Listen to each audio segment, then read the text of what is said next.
Hey guys, welcome to gadgets life. So अगर आपके पास भी मेरी तरह कोई LCD डिस्प्ले वाला आईफोन है एंड आप उसको OLED जैसा लुक देना चाहते हैं तो इस कूल ट्रिक को अप्लाई करें एंड ज़रूर लोग पूछेंगे आपसे कि आपके आईफोन में ऐसा क्या अलग है, ये इसकी डिस्प्ले इतनी ज़्यादा अलग क्यों लग रही है। तो मेरे से भी काफ़ी लोगों ने अब तक पूछा है। तो इसमें आपको ट्रिक में करना क्या है, जैसे कि आप देख सकते हैं। सबसे पहले आपको दिखाता हूँ कि आप मेरी जो डिस्प्ले के कलर्स हैं वो आप देख सकते हैं काफ़ी ज़्यादा अच्छे निकल कर आ रहे हैं एंड सैचुरेशन ऐसा लग रहा है कोई OLED डिस्प्ले है।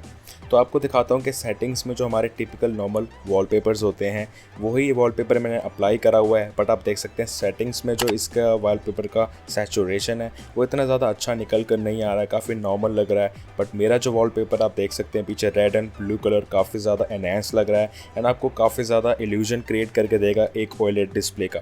तो आपको करना क्या होगा, अपने सफारी में जाके आपको iOS 14 के वॉलपेपर्स डाउनलोड करने होंगे, वो भी फुल क्लैरिटी में।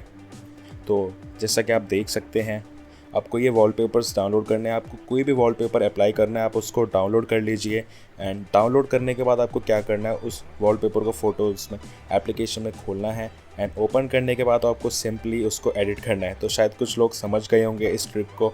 तो इसमें आपको बेसिकली करना क्या है, आप कंट्रास्ट थोड़ी कम ज़्यादा कर सकते हैं, बट मैंने पर्सनली केवल सैचुरेशन को इंक्रीज़ करा। तो ये बहुत इजी ट्रिक है, मेरे दिमाग में आया तो मैंने सोचा क्यों ना वीडियो बना दूँ इस पर। तो सैचुरेशन को आपको इंक्रीज़ करना है, कितना भी आप इंक्रीज़ कर सकते हैं। तो मैंने थोड़ा बहुत सैचुरेशन को इंक्रीज़ करा है एंड उसके बाद जो कलर्स है काफ़ी ज़्यादा अच्छे हो जाते हैं एंड इस वॉलपेपर को आप अप्लाई कर लीजिए एंड जो आपका फ़ोन का फील एंड लुक है वो काफ़ी बदल जाएगा एंड आपको सच में लगेगा कि काफ़ी पंची कलर्स है। तो आपको ये ट्रिक पसंद आई तो प्लीज़ इस वीडियो को लाइक करना, इस चैनल को सब्सक्राइब करना। मिलते हैं मेरे नेक्स्ट वीडियो में। Till then take care.